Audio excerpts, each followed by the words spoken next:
আসসালামু আলাইকুম। আওয়াজ তো আমি শুনতেই পেলাম না ভালো করে। রাগ করেছেন আমরা রে? এই যুবক ভাইরা রাগ করেছো নাকি? তাহলে আরেকবার সালাম দিয়ে আসসালামু আলাইকুম। মাশাআল্লাহ মাশাআল্লাহ। বক্তব্য করবো ইনশাআল্লাহ। আপনারা কি রেডি আছেন? তাকবীর দেন তো দেখি, নারায়ে তাকবীর। বাচ্চারা আসতে বলবে, হ্যাঁ? আরেকবার তাকবীর দেন, নারায়ে তাকবীর। তার মানে বক্তব্য আজকের হবে ইনশাআল্লাহ। আলহামদুলিল্লাহি নাহমাদুহু ওয়া নাস্তাঈনুহু ওয়া নাস্তাগফিরুহু ওয়া নাউযু বিল্লাহি মিন শুরুরি আনফুসিনা ওয়া মিন সাইয়্যাতি আ'মালিনা। একটা ঘ্যান ঘ্যান আওয়াজ উঠছে। من يهد الله فلا مضل له ومن يضلل فلا هادي له। বেশটা একটু বাড়াও। ونشهد أن لا إله إلا الله وحده لا شريك له ونشهد أن سيدنا وحبيبنا ومولانا محمدا صلى الله عليه وسلم عبده ورسوله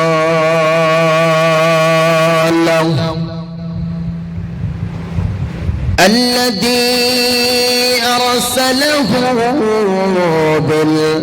একটু ঘ্যান ঘ্যান করছে حق بشيرا ونذيرا وداعيا إلى الله بإذنه وسراجا منيرا فقد قال الله تعالى في كلام المجيد والفرقان الحميد।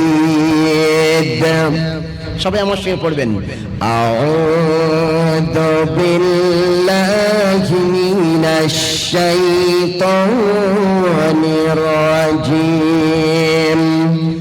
বিসমিল্লাহির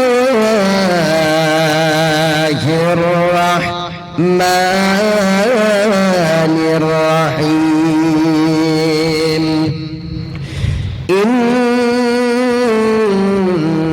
ইন্নাল্লাহা ওয়া মালাইকাতাহু ইউসাল্লুনা আলান নাবিয়্যি يا أيها الذين آمنوا صلوا عليه وسلموا تسليما اللهم صل على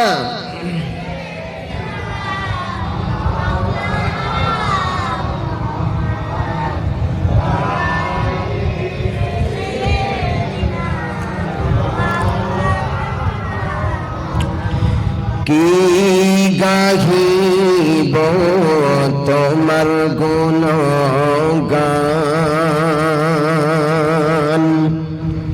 কি গাহিব তোমার গুণগান। খোদার পরে তুমি তো মহান, তোমার গুণগান পুষ্পে পুঞ্জে ভোমরা ওই বেড়ায় গাহি।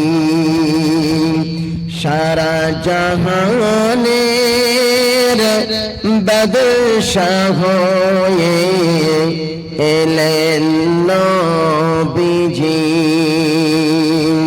সারা জাহানের বাদশাহ হয়ে এলেন নবীজি। আল্লাহুম্মা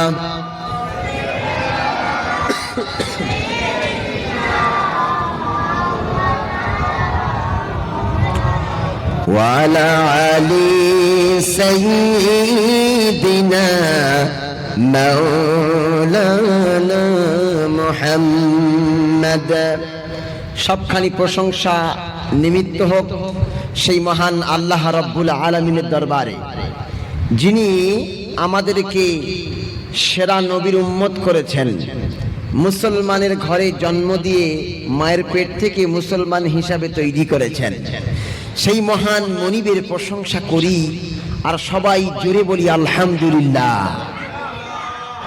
আল্লাহর নবী বলছেন আলহামদুলিল্লাহি তামলাউল মিজান। কোন বান্দা যদি একবার আলহামদুলিল্লাহ বলে, কবার? একবার। কোন বান্দা যদি একবার আলহামদুলিল্লাহ বলে, আল্লাহ রাব্বুল আলামিন ওই বান্দাকে তামলাউল মিজান, মিজানের পাল্লা ভর্তি করে সওয়াব লিখে দেন। জোরে বলি সুবহানাল্লাহ। সাহাবীরা জিজ্ঞাসা করলেন, ইয়া রাসূলুল্লাহ, ইয়া হাবিবাল্লাহ, যদি একবার আলহামদুলিল্লাহ বলা হয় তাহলে মিজানের পাল্লা ভর্তি করে আল্লাহ সওয়াব দেবেন, তাহলে পাল্লাটা কত বড় হবে?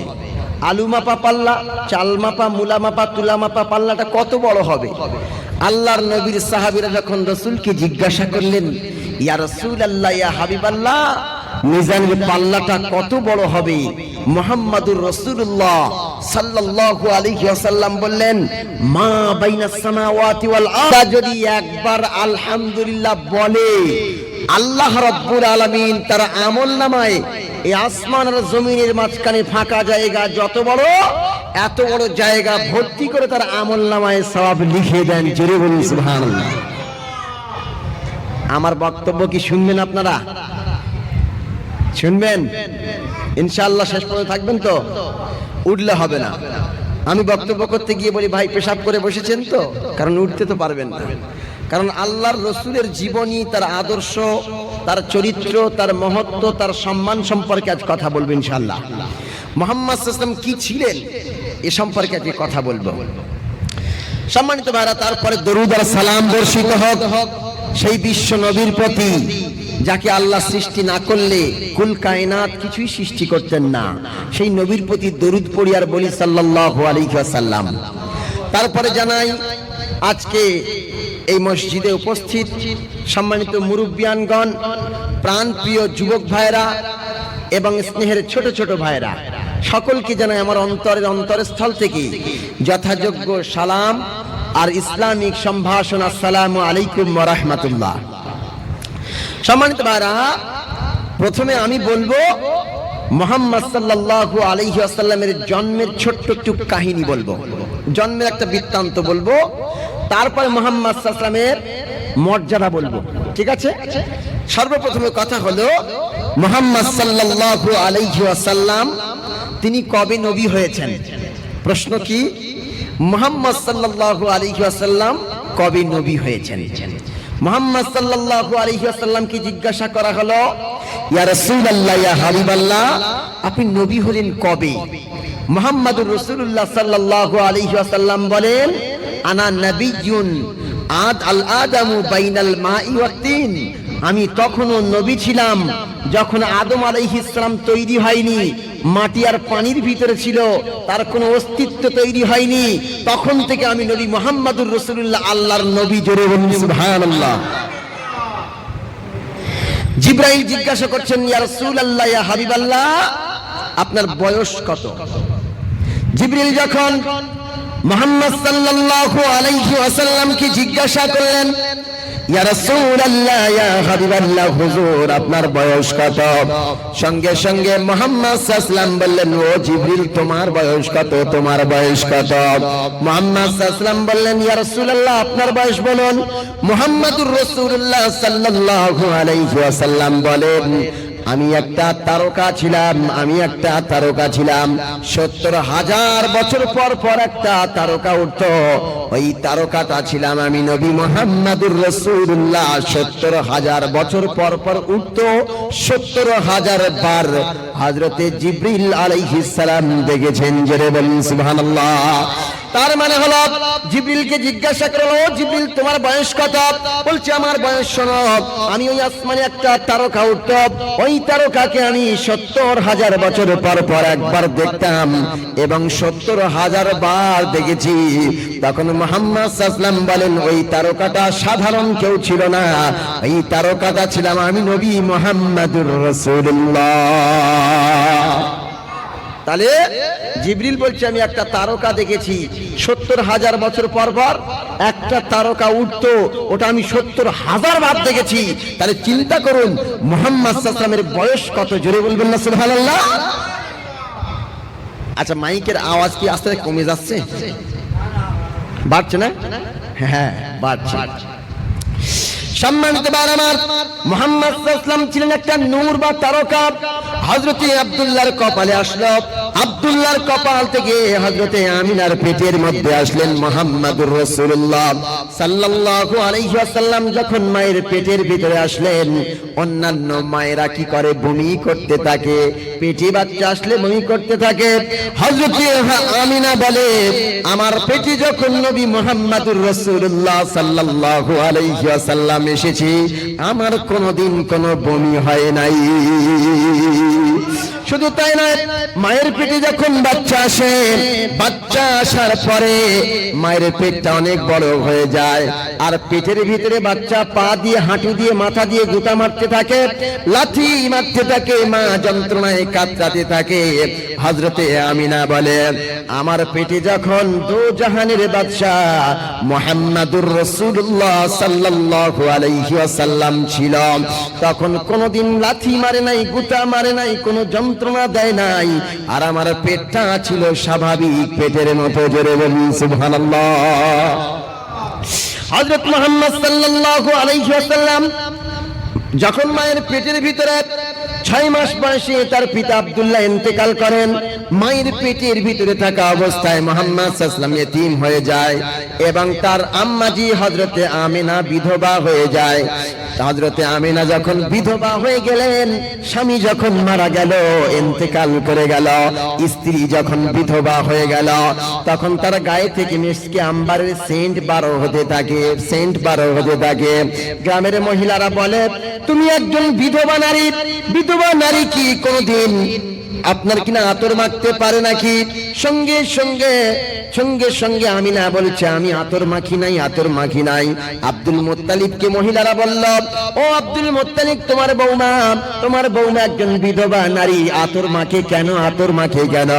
হযরতে আব্দুল মুত্তালিব আমিনাকে জিজ্ঞাসা করলেন, ও আমার বৌমা আমিনা, তুমি কেন আতর মাখো? তোমার স্বামী যে নাই, আতর মাখা চলবে না তোমার। তখন হযরতে আমিনা চোখের পানি ছেড়ে দিয়ে বলে, ও আমার শ্বশুর আব্বা, শোনেন, যখন থেকে আমার পেটের ভিতরে দো জাহানের নবী মুহাম্মদুর রাসূলুল্লাহ সাল্লাল্লাহু আলাইহি ওয়াসাল্লাম আসলো, তখন থেকে আমার গা থেকে মিশকে আম্বারের আতর বাইর হয়। আর একবার জোরে সুবহানাল্লাহ হবে না? সম্মানিত ভাইরা আমার, মুহাম্মদ সাল্লাল্লাহু আলাইহি ওয়াসাল্লাম যখন মায়ের পেটের ভিতরে ছিলেন, মায়ের পেটের ভিতরে থাকা অবস্থায় এরপরে যখন 10 মাস 10 দিন হয়ে গেল, মুহাম্মদ সাল্লাল্লাহু আলাইহি ওয়াসাল্লাম পৃথিবীতে আসবেন। অন্যান্য মায়ের যেমন পেটের যন্ত্রণা শুরু হয়ে যায়, প্রসব যন্ত্রণা শুরু হয়ে যায়, কাতরাতে শুরু করে, চিন্তা করে যে এবারে মনে হয় আমার পেটের বাচ্চাটা হয়ে যাবে, খুব যন্ত্রণা শুরু করে, কান্না করতে থাকে। কিন্তু আমার আপনার নবী মুহাম্মদুর রাসূলুল্লাহ সাল্লাল্লাহু আলাইহি ওয়াসাল্লাম যখন মায়ের পেট থেকে জন্ম নিল, কোনো ব্যথা ছাড়াই মুহাম্মদ সাল্লাল্লাহু আলাইহি ওয়াসাল্লাম জন্মগ্রহণ করলেন। কোন ঘরে যখন বাচ্চা হয়, ওই ঘরকে আতুর ঘর বলে না? সেখানে দুর্গন্ধ বার হয় না? মুহাম্মদ সাল্লাল্লাহু আলাইহি ওয়াসাল্লাম যখন জন্মগ্রহণ করলেন, আতুর ঘর থেকে দুর্গন্ধ বার হচ্ছিল না, মিশকে আম্বার বার হচ্ছিল। জোরে বলুন সুবহানাল্লাহ। শুধু তাই নয়, বাচ্চা যখন জন্মগ্রহণ করে মায়ের নাড়ির সঙ্গে বাচ্চার নাড়িটা যুক্ত থাকে, জোড়া থাকে। কাঁচি দিয়ে কাটতে হয় অথবা বলে কি দিয়ে কাটতে হয়, ব্লেড দিয়ে কাটতে হয়। কিন্তু মুহাম্মদ সাল্লাল্লাহু আলাইহি ওয়াসাল্লাম যখন জন্ম নিলেন, মুহাম্মদ সাল্লাল্লাহু আলাইহি ওয়াসাল্লামের নাড়ি কাটা অবস্থায় জন্ম নিলেন।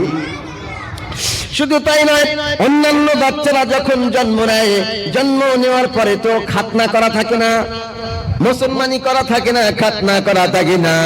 কিন্তু আমার আপনার নবী মুহাম্মদুর রাসূলুল্লাহ সাল্লাল্লাহু আলাইহি ওয়াসাল্লাম যখন জন্ম নিলেন নারী কাটা অবস্থায় এবং মায়ের পেট থেকে মুসলমানি করা অবস্থায়, খাতনা করা অবস্থায় জন্ম নিলেন। তাই তো আপনার কিনা হিন্দু ভাইদের হতে লেখা আছে ওং গুপ্তাঙ্গাসিদানা নামাম ওং পসিদানা নামাম ওয়াস্তারোরিহি উস্তারাং ওং পরানাম শরণাম। এই ব্যক্তি যখন আতুর ঘরে জন্ম নেবে, ওং পসেবাম নারী কাটা অবস্থায় জন্ম নেবে আর মুসলমানি অবস্থায় জন্ম নেবে।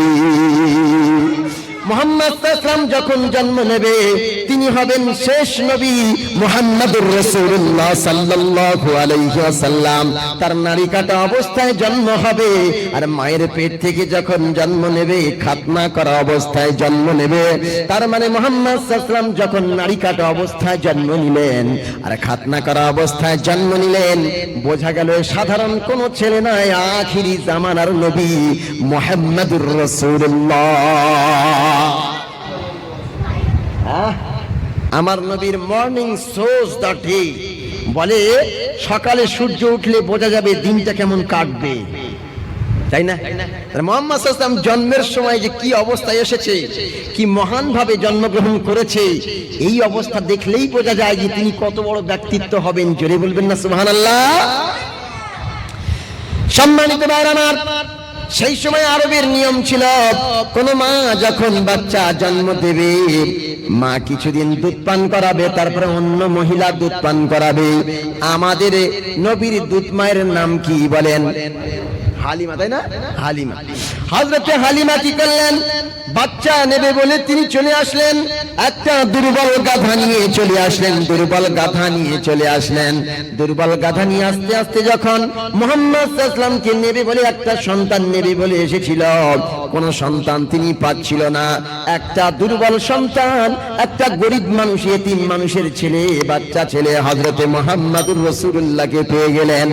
যখন তিনি ঘরের মধ্যে ঢুকলেন, ঘরের মধ্যে তিনি ঢুকে দেখেন সাধারণ কোন ছেলে নয়, সাধারণ কোন মানুষ নয়, যেন আকাশের চাঁদ এসে হযরতে হালিমার কোলে ধরা দিয়েছে। হযরতে হালিমা বললেন, এরকম ছেলে আমি কোনোদিন দেখি নাই। হযরতে হালিমাকে আমিনা ডেকে বলে, ওরে হালিমা, তুমি আর কটা সন্তান দেখেছো? কিছু সন্তান দেখেছ, কিন্তু আমি আমিনা অনেক সন্তান দেখেছি। আমার পুত্র মুহাম্মাদের মতো কোন সন্তান আমি দেখি নাই। শুধু তাই নয়, হঠাৎ করে আরো একজন আসলো, আব্দুল মুত্তালিব। আব্দুল মুত্তালিব এসে বলে, আমিনা রে, তুই আর কটা মেয়েকে, কটা বাচ্চাকে দেখেছিস? আমি হযরতে আব্দুল মুত্তালিব, আমি বহু জায়গায় ব্যবসা করেছি, শামে ব্যবসা করেছি, সিরিয়ায় ব্যবসা করেছি, কিন্তু মুহাম্মদুর রাসূলুল্লাহর মতো বাচ্চা ছেলে আমি কোনোদিন দেখি নাই। তাহলে কে বলল? আমিনা বলল, হালিমা বলল, আর আব্দুল মুত্তালিব বলল। এইবার জিবরিল এসে বলছো, তোমরা আর কজনকে দেখেছো? আমি সৃষ্টির প্রথম আদম আলাইহিস সালাম থেকে নিয়ে আর মুহাম্মদুর রাসূলুল্লাহ পর্যন্ত যত বাচ্চা জন্ম নিয়েছে, সকল বাচ্চাকে আমি দেখেছি। আমি হযরত ইউসুফ আলাইহিস সালামকে জন্ম নিতে দেখেছি, আমি ইউসুফকে কুয়ার মধ্যে দেখেছি, আমি ঈসাকে দেখেছি, আমি মূসাকে দেখেছি, আমি আদমকে দেখেছি, আমি শীষকে দেখেছি, আমি ইব্রাহিমকে দেখেছি, আমি ইসমাইলকে দেখেছি, আমি ইসহাককে দেখেছি, কিন্তু মুহাম্মদুর রাসূলুল্লাহর মতো এমন সুন্দর সন্তান আমি কোনোদিন দেখি নাই। কেমন সন্তান দেখে নাই? মুহাম্মদ সাল্লাল্লাহু আলাইহি ওয়াসাল্লামের মতো সন্তান দেখে নাই। হযরতে আয়েশাকে জিজ্ঞাসা করা হলো, ও আমাদের আম্মাজি আয়েশা সিদ্দিকা রাদিয়াল্লাহু তাআলা আনহা, মুহাম্মদ সাল্লাল্লাহু আলাইহি ওয়াসাল্লাম কেমন সুন্দর ছিলেন, কেমন সুন্দর ছিলেন? একজন স্ত্রী স্বামী সম্পর্কে বলতে পারেন, আমার স্বামী খুব সুন্দর ছিল, খুব সুন্দর ছিল। আয়েশাকে জিজ্ঞাসা করা হলো, আমাদের রাসূল মুহাম্মদ সাল্লাল্লাহু আলাইহি ওয়াসাল্লাম কেমন সুন্দর ছিল?